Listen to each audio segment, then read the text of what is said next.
Hi everybody. So last time we said we were going to discuss why we share the peace in the middle of the service. So why do we share the peace in the middle of the service? Well, really, what could be more disruptive? And if your church is as friendly as Good Shepherd is, then the majority of the church gets out of their pews and makes it a personal mission to greet all the members of the church before the organist gets mad and starts playing the offertory.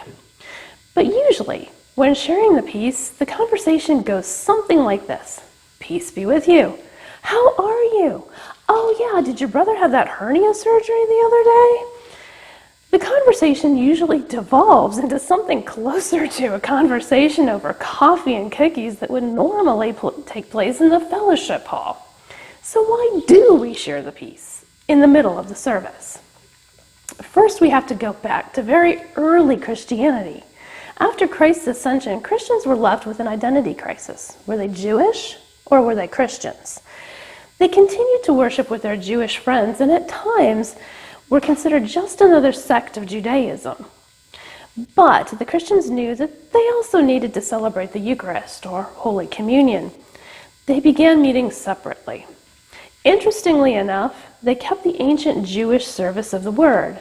If you attend a highly liturgical church like the Lutherans, the Catholics, or the Episcopalians, then you're familiar with the ancient Jewish service of the Word because the service of the Word in your church remains largely unchanged from the 2nd century CE.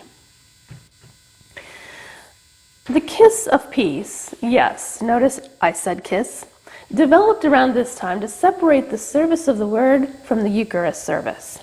The kiss of peace was put there to reconcile one another, to forgive each other for any wrongs, and basically to create a clean heart, shall we say, before partaking in communion. Christ's direction in Matthew 5:23 through 24 was, "So when you are offering your gift at the altar, if you remember that your brother or sister has something against you, leave your gift there before the altar and go.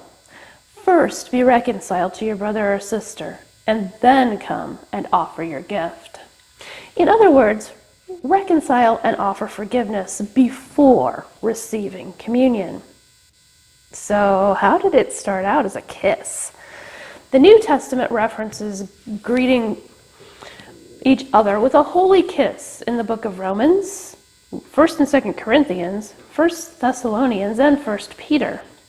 Commonly, what would have happened is that the men and women would have sat separately in the service, and the men would kiss the men, and the women would kiss the women.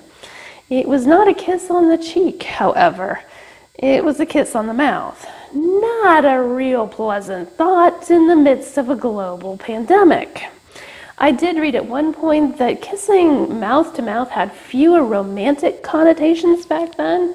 It was more considered a gesture of imparting knowledge, so take that thought as you will. But there was another benefit of putting the kiss of peace in the middle of the service. Intermission, so to speak. You see, anyone could attend a service, but only the members could participate in the Eucharist. In order to take communion, you needed to be a baptized and catechumized member. Catechumized meaning you had to be instructed in the ways and beliefs of the church. If you were neither baptized nor catechumized at this point in the service, you were escorted to the door. This was the point in the service where all non-members left. Doesn't seem very hospitable considering most of the open and inviting church practices of today. Now, if you come to Good Shepherd, we are an ELCA church, Evangelical Lutheran Church in America, and we do believe in open communion. That means that you are welcome to commune with us as long as you believe and are baptized. And even if you visit and don't feel comfortable taking communion, we will not escort you to the door. So that is the history of the kiss of peace. If you find it disruptive in the middle of the service, you have our 2nd century Christian forefathers to thank. I know I am thankful that we now shake hands. However, if your church is meeting in the sanctuary like ours, may I recommend that if you share the peace, maybe wave at each other, socially distanced.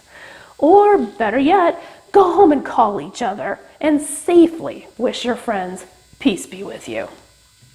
Now, if you have questions you would like answered, please leave them in the comment section below. And the next time we meet, we will discuss Advent. What is it and the history behind it? Thanks for watching.